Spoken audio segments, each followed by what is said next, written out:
Alors, corrigeons ensemble le premier exercice sur le calcul d'aire des triangles. Alors, j'espère que vous avez essayé de le faire correctement tout seul pour que vous puissiez bien prendre en compte la correction. Alors, voici un triangle.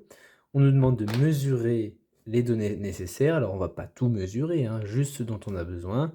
Puis, avec ces mesures, de calculer l'aire du triangle, c'est-à-dire l'aire ici de la surface à l'intérieur du triangle. Alors, rappelons-nous de l'activité. Pour calculer l'aire d'un triangle quelconque, hein, qui n'a rien de spécial, on doit faire une formule. Alors, d'ailleurs, écrivons-la tout de suite. R du triangle, c'est base. Et après, on va voir tout ça après. Base fois hauteur divisé par 2. Je rappelle, je mets un trait de fraction pour diviser. Bon, alors, il nous reste à trouver la base et la hauteur. Alors, on sait que dans un triangle, il y a 3 hauteurs et du coup 3 bases. Mais on n'a pas besoin de toutes, hein, on prend celle qu'on veut. Alors, une hauteur, c'est un segment qui est perpendiculaire à un côté, qui sera donc la base, et qui passe par le sommet opposé. Alors, si par exemple on prend ce côté-là, vous prenez une équerre, alors moi c'est une règle spéciale hein, qui me fait office d'équerre, mais c'est pareil, et vous mettez votre équerre de façon à faire un angle droit avec le segment, avec ce côté du triangle. Et une fois que vous avez fait ça, on fait coulisser l'équerre jusqu'à passer là-haut par le sommet opposé. Une fois qu'on y est, donc ça on l'a déjà fait, hein, on n'apprend rien là. Vous prenez une fois que c'est fait, que vous êtes bien à un angle droit ici et que vous passez par le sommet là-haut, vous tracez, et ce qu'on est en train de tracer, eh bien c'est la hauteur, puisque c'est un segment perpendiculaire qui passe par le sommet.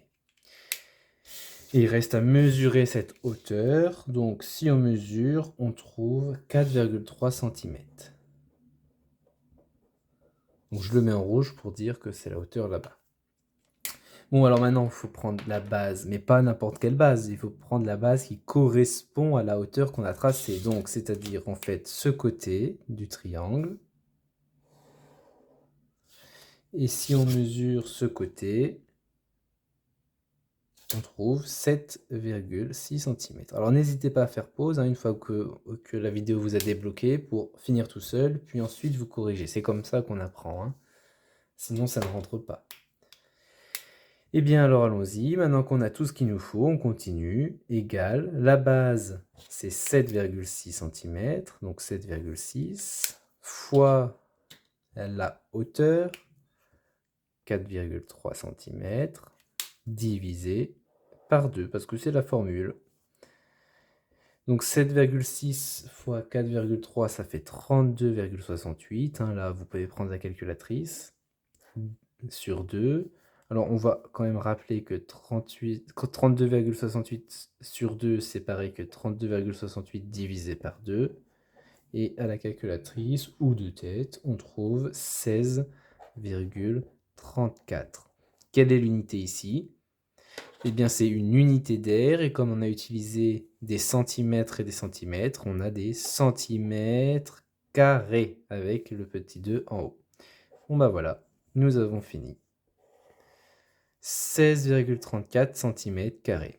Alors, comme on mesure, on n'est pas très précis. Si vous avez trouvé autre chose, mais presque pareil là, par exemple 4,2 ou 7,8, bon, vous n'aurez pas le même résultat, mais si le raisonnement est le bon, eh bien, vous pouvez considérer que vous avez réussi l'exercice.